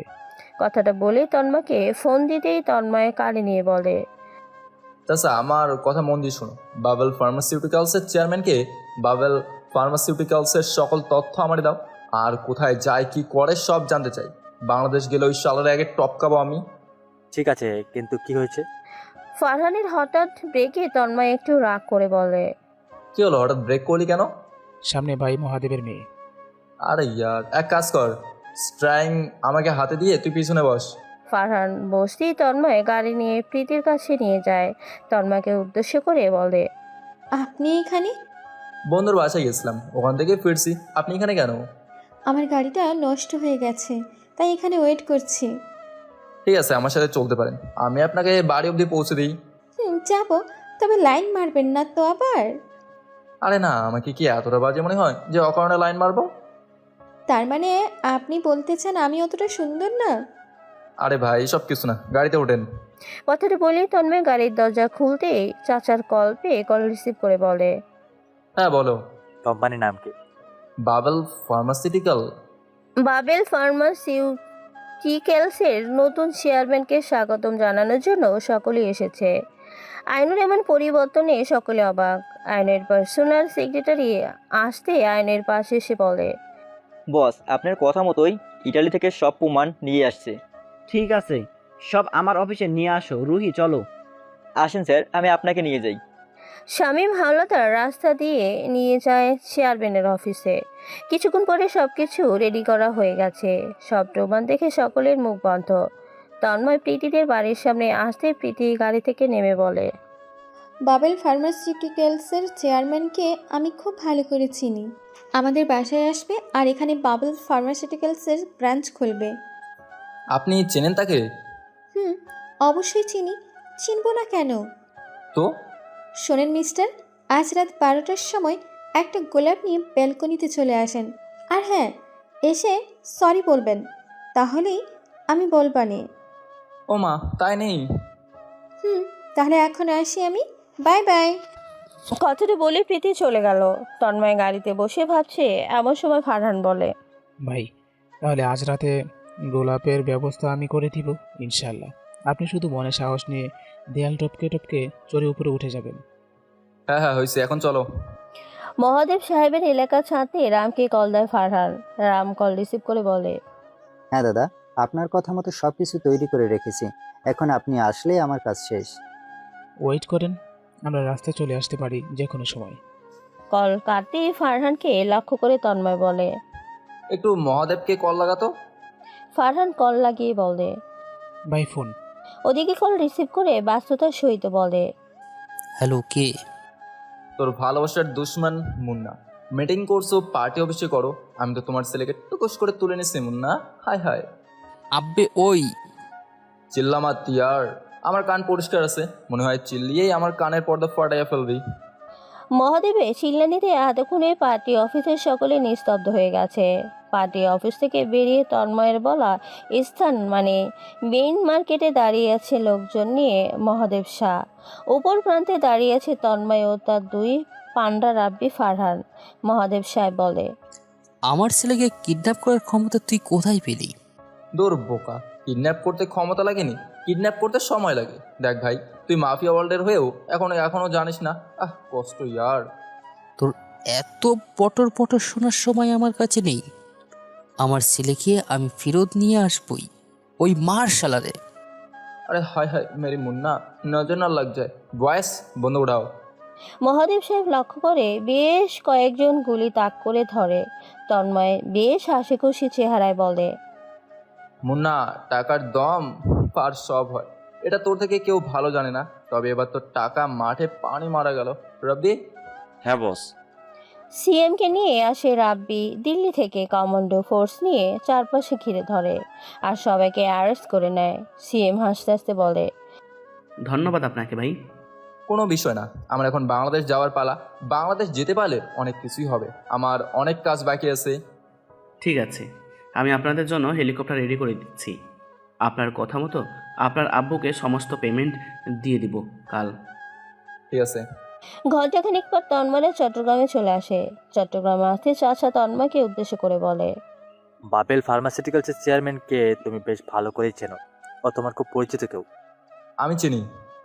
ড্রিঙ্কস বানাতে বানাতে কথাটা বলে চাচা বলে, তোর বিগ মাউস হওয়ার গল্পটা যে অফিসার করে বলেছে তোর গার্লফ্রেন্ড যার বউ, সে এখন আর কেউ না, তোর বন্ধু আয়ন। আয়ন? চাচি আম্মা বাবেল ফার্মাসিউটিক্যালসের কোম্পানিতে চাকরি করতো, তাই না? আমার সূত্র অনুযায়ী এমনটাই। আর বাবেল ফার্মাসিউটিক্যালের আর DX9 পরীক্ষার চলাকালীনই সে লাপাত্তা। চাচা, ঢাকা যাওয়ার ব্যবস্থা করো, ঢাকাতেই আমার সব প্রশ্নের উত্তর খুঁজে পাবো আমি। কথাটা বলে এক ঢোকে সমস্ত মত নিজের গলায় ঠেলে নেয় তন্ময়। তন্ময়ের মাথায় আগুন জ্বলছে। এমন ডেভিডেড কল আসতেই কল রিসিভ করে কানে ধরে। হ্যালো, আমি ডেভিড। একটা বড় খবর আছে আপনার জন্য। বাবাকে মারা প্ল্যান চলছে। আপাতত তো আমি সেফ হাউসে লোকায় আছি, কিন্তু কতদিন রাখতে পারবো জানি না। কে মারার চেষ্টা করতেছে আর অর্গানাইজেশনের লোকজন বসে বসে সব দেখছে? আপনি চলে যাওয়ার পর আপনার ভাইয়েরা একজোট হয়ে সমস্ত অর্গানাইজেশনের মেম্বারদের একদিকে করে নিয়ে এই প্ল্যান করতেছে। ও, আমি এখন ওখানে যেতে তো পারতেছি না, এখানকার কাজ শেষ হয়নি এখনো। এক কাজ করো, তুমি সব আমাদের দলের যারা আছে সকলকে নিয়ে বাংলাদেশ চলে আসো আজকের ফ্লাইটে। ঠিক আছে বস, আমরা এয়ারপোর্টে ঢুকে আপনাকে খবর দেব। কল কেটে দিতেই তন্ময় চাচাকে ডাক দেয়। চাচা তন্ময়ের এমন অগ্রসরে ডাক শুনে বেশ ঘাবড়ে রুম থেকে বের হতে তন্ময় বলে, ঢাকায় আমাদের সেফ হাউস ঠিকঠাক করো। আর হ্যাঁ, রাব্বি, ফারহান আর চাচা, তোমরা তিনজনে কালকে এয়ারপোর্টে যাবা। কিছু কি হয়েছে ভাই? আপনি এত ঘাবড়ে আছেন কেন? চাচা তন্ময়কে চেয়ারে বসিয়ে মদের গ্লাস থেকে মদ বের করে তন্ময়ের সামনে দিতেই তন্ময় এক ঢোকে পুরোটা শেষ করে দেয়। বাবা আসতেছে বাংলাদেশে। তুই কিছু চিন্তা করিস না, কাল আমরা নিয়ে আসবো। তন্ময় বসে বসে মদ খেতে থাকে। এমন সময় আয়নের পার্সোনাল সেক্রেটারি এসে হাজির আয়নের কাছে। বলো কি হয়েছে? বস, মহাদেব সহ তার ছেলেদের পুলিশ অ্যারেস্ট করে নিয়েছে। এখন কি করবেন? কখন অ্যারেস্ট করছে? গতকাল দুপুরে। তার মানে তন্ময় বাংলাদেশে চলে এসেছে। এক কাজ করো, কিছু বডিগার্ড হায়ার করো কাল থেকে আমার জন্য, আর ডাউন LLB কোম্পানির কর্মচারীদের আমার কাছে নিয়ে আসো না। কর্মচারী লাগবে না, শুধু সিওকে নিয়ে আসো। ঠিক আছে বস। সেক্রেটারি চলে যাবে এমন সময় আয়ন বলে, আর আমার বন্ধু তন্ময়, মানে যে বিগ মাউস কেস এ জেলে গিয়েছিল, সে এখন কোথায় আছে এটা আমারে কনফার্ম করে জানাও। ওকে বস। সেক্রেটারি চলে যেতে আয়ন গভীর ভাবনায় পড়ে গেল। তন্ময় বুঝে উঠতে পারছে না কি করবে। এভাবে রাত কেটে সকাল হয়ে যায়। পরের দিন সকালে তন্ময় ঘুম থেকে উঠে দেখে সে ঢাকার তার সেফ হাউসে শুয়ে আছে। কয়েকবার চাচা ও ফারহানকে ডেকে না পেলে হঠাৎ রাব্বি এসে বলে, বস, আপনি উঠে পড়েছেন। ফারহান আর চাচাই এয়ারপোর্টে গেছে। ঠিক আছে, ফ্রেশ হয়ে নেই, তারপর নাস্তা করে এক জায়গায় যেতে হবে। ঠিক আছে বস। তন্ময় শরীর থেকে শার্ট খুলে ফেলে শাওয়ার নিয়ে ঘন্টাখানেক বাদে বের হয়ে তৈরি হয়ে পোলাপান নিয়ে বেরিয়ে পড়ে কলেজের উদ্দেশ্য করে। কলেজের গেটের সামনেই নামতেই তন্ময় বলে, গাড়ি পার্ক করে আয়, আমি এখান থেকে হাঁটতে হাঁটতে বের হচ্ছি। ঠিক আছে। রাব্বি পার করতে গেলে তন্ময় নেমে গিয়ে হাঁটতে থাকে। তন্ময় হাঁটতে হাঁটতে তাদের আড্ডাখানায় বসে সকলের জন্য অপেক্ষা করছে। ডিরের সকল ছাত্রছাত্রী এসে তন্ময়কে দেখে দূরে দাঁড়িয়ে দেখছে কি করে, আর মাঝে মাঝে কানাঘুষা করছে। এই দেখ, বিগ মাউস আসছে, আজ কিছু একটা হবে, নয়তো এখানে কেন আসে? স্বামী হাঁটতে হাঁটতে এসে হঠাৎ তন্ময়কে দেখে অবাক হয়ে যায়। তন্ময় মুচকি এসে বলে, রে, দাঁড়িয়ে থাকবি নাকি এখানে আসবি? স্বামী কোনো কথা না বলে তন্ময়ের পাশে এসে বসে। একে একে সকলে আসলেও আয়ন আসে না, আর রুহিও লাপাত্তা। হঠাৎ রুহি তন্ময়কে দেখে রুহি বলে, তুমি এখানে? দেখতে আসলাম সকলে কেমন আছে আমার শুক্রে নিয়ে। দেখো তন্ময়। তন্ময়ের কাছে আসতে তন্ময় কড়া গলায় বলে, রাব্বি। রাব্বি কথাটা বলতেই রাব্বি এসে তন্ময়ের সামনে এসে দাঁড়ায়। রুহিকে স্বাভাবিক কণ্ঠে বলে, আরে সাম্মি, অয়নকে দেখছি না যে, কোথায় গেছে? শরীর কি ঠিক আছে ওর? আমি এখানে। হায় হায় মেরি রাজা, হায় হায়, আমি তো তোর জন্য অপেক্ষা করছি। বল, আমার জন্য কেন অপেক্ষা করছিস কেন? এমন একটা ভাব করছিস যেন কিছুই জানিস না। আচ্ছা আমার এটা বল, তুই আমাকে ফাঁসালি কেন যখন তোর সাথে আমি বিজনেস ডিল করছিলাম? আর প্রশ্ন নম্বর 2, তুই কেন আমার নামে সুপারি দিলি মহাদেবকে, সেটাও ইন্ডিয়া গিয়ে? আর তোর বউয়ের রে আমার বিজনেস শোনার জন্য এত উতলা হয়েছিলি কেন? মুখ সামলে, নয়তো। কি বলছো এসব তন্ময়? অয়ন, দেখো তোমার জন্য আজ আমাকে কত কিছু শুনতে হচ্ছে। তুমি কেন কেন করলে এসব? ওরে বাপরে, মাগুর মাছের পানি। আবে বল না কেন করছিস সব? তোর কোনো প্রশ্নের উত্তর দেওয়ার কোনো ইচ্ছে নেই, তবুও একটা প্রশ্নের উত্তর দিই তোকে। তুই আমার বাপের না জায়েজ ছেলে, আর তুই ইতালি থেকে এখানে এসেছিস তোর মাকে খুঁজতে। দেখ, গিয়ে কবরস্থানে মাটিতে পুঁতে রেখেছি। আব্বে, তুই হলি আমার বাপের পাপের ফসল। তন্ময় কিছুক্ষণের জন্য চুপ করে রয়েছে। তন্ময়ের সকল হিসাব এখন মিলে যাচ্ছে। তন্ময় উঠে দাঁড়িয়ে মুচকি এসে বলে, তাহলে তুই, ওয়াও, তো মেরি সৎ ভাই, নিজেকে সাবধানে রাখো। আর তোমার বডিগার্ডগুলোকে একটু ট্রেন করাইও, কারণ আজ থেকে তোমার কাউন্টডাউন স্টার্ট বেবি। আর মিসেস আয়ন, আপনারাও সুখে থাকার সময় কাল শেষ হতে চলছে। খুব শীঘ্রই দেখা হবে, কিন্তু সেদিন আমার মুখ নয়, চলবে শয়তানি দেমাগি অস্ত্র।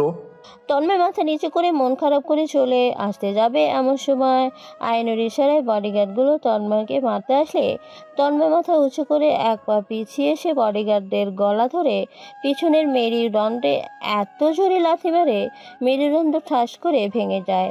একে একে সবাইকে মারে। কোমর থেকে ছুরি বের করে আয়নের পায়ে এক টান দেয়। আয়ন বসে পড়তে তন্ময় পিছনে ঘুরে আয়নের সামনে গিয়ে আয়নের কাঁধে পা রেখে হালকা ঝুঁকে বলে, তুই আমার একটা চুলের সমানও না, মনে রাখিস। পৃথিবীর যে দেশেই থাকিস না কেন, 8 দিনের মধ্যেই তুই মারবি। আর তোকে এমনভাবে মারবো মৃত্যু ভয় কেঁপে উঠবে। কথাটা বলে আয়নের মুখে ছুরি দিয়ে অল্প একটু কেটে দিতে আয়ন ব্যথায় চিৎকার করে ওঠে।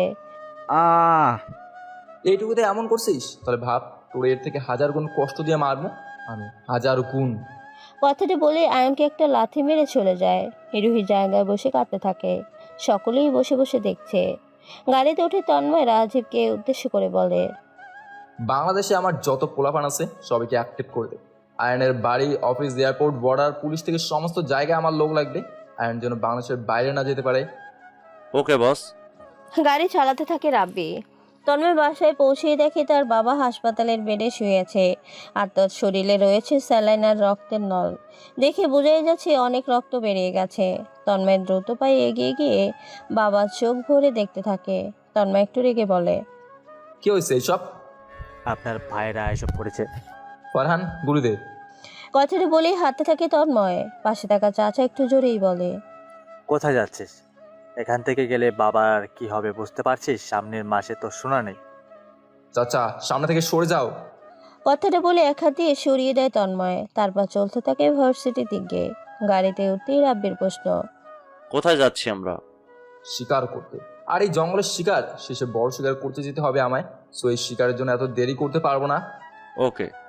কথাটা বলতেই ফারহান মনে মনে বলে, লে, এর মাথা নষ্ট হয়ে গেছে, কি করবে আল্লাহ জানে। কয়েক ঘন্টায় তন্ময়রা ভার্সিটিতে পৌঁছাতেই গাড়ি থেকে নেমে AK-47 হাতে নিয়ে মুখে সিগারেট নিয়ে হাঁটতে থাকে তন্ময়। চারপাশে ভালো করে দেখ, কোথায় আছে ওই হারামির বাচ্চা। রাব্বি এদিকে আর ফারহান আরেক দিকে, এভাবে দুদিকে ছড়িয়ে পড়ে রাব্বি ফারহান। ততক্ষণে ডেভিডরাও চলে এসেছে। প্রিন্সিপাল সহ সকলে দাঁড়িয়ে তামাশা দেখছে। বস, এই বেটা ক্যান্টিনে বসে নাস্তা করতেছে। নজর রাখ, চলে আইছি আমি। তন্ময় হাঁটতে থাকে ক্যান্টিনের দিকে। ক্যান্টিনে ঢুকতেই রুহি তন্ময়ের দিকে অপলক দৃষ্টিতে তাকিয়ে আছে। আয়ন, তন্ময় আসছে গুলি নিয়ে। কথাটা বলতে আয়ন তাকায়। আয়নের হার্টবিট বাড়তে থাকে। তন্ময় হঠাৎই বসে পড়ে চেয়ারে আর রহস্যময় হাসি দিয়ে বলে, মাম্মা কেমন আছো? আচ্ছা একটা প্রশ্নের উত্তর দাও, আমার মারে কেন মারছো? কারণ সে আমার পথের কাঁটা ছিল। সরি মামা, এবার তোমার উপরে যাওয়ার সময় হয়ে গেছে। কথাটা বলে গুলি বর্ষণ করতে থাকে। তন্ময় ঠুস ঠাস গুলিতে আয়নের ছাতি পুরোটাই ঝাঁঝরা হয়ে গেছে। রুহি চিৎকার করতে থাকে দুই কানে হাত দিয়ে। এমন সময় রুহির চুল ধরে বলে, হাই বেবি, স্বামী তোমার একা একা চলে গেল, তুমি এখান থেকে আর কত ছেলেরে কষ্ট দিবা তার ঠিক নাই। আমার মতে তুমিও চলে যাও বরের সাথে। আর মরার আগে একটা কথা শুনে নাও, আমার সাথে বিশ্বাসঘাতকতা করার উপহার হিসেবে মৃত্যু।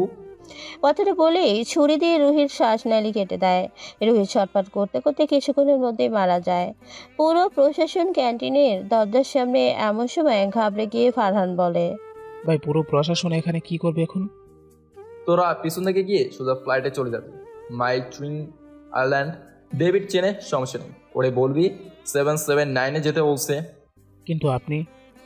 আমি সঠিক সময় পৌঁছে যাবো। কথাটা বলে এক পর্যায়ে তন্ময় জোর করেই পাঠিয়ে দেয়। ওরা চলে যেতেই তন্ময় গুলি লোড করে গুলি করতে থাকে। দুপক্ষের প্রচুর গোলাগুলি হয়। শেষমেশ তন্ময়ের ছাতিতে দুটো গুলি লাগে। প্রচুর রক্ত পড়তে থাকে তন্ময়ের। সালাউদ্দিন সাহেব পালস চেক করে বলে মারা গেছে তন্ময় 3 মাস পর। মাইকচং আইল্যান্ডের এক কোণে ফারহান আর রাব্বি মাছ ধরতে আসতেছে গল্প করতে করতে। এমন সময় রাব্বি দূর থেকে বলে, ফারহান ওইটা বস না। বসের মতো লাগে কিন্তু বস তো। কথাটা পুরো না শুনতেই রাব্বি লোকটির কাছে গিয়ে বলে, বস সত্যি আপনি? মুচকি হাসতেই, বস আপনি কি করে বেঁচে আসলেন? সে না হয় কোনো সময় বলবো। তো গাইস, আবার দেখা হবে। ভালো থাকুন, সুস্থ থাকুন।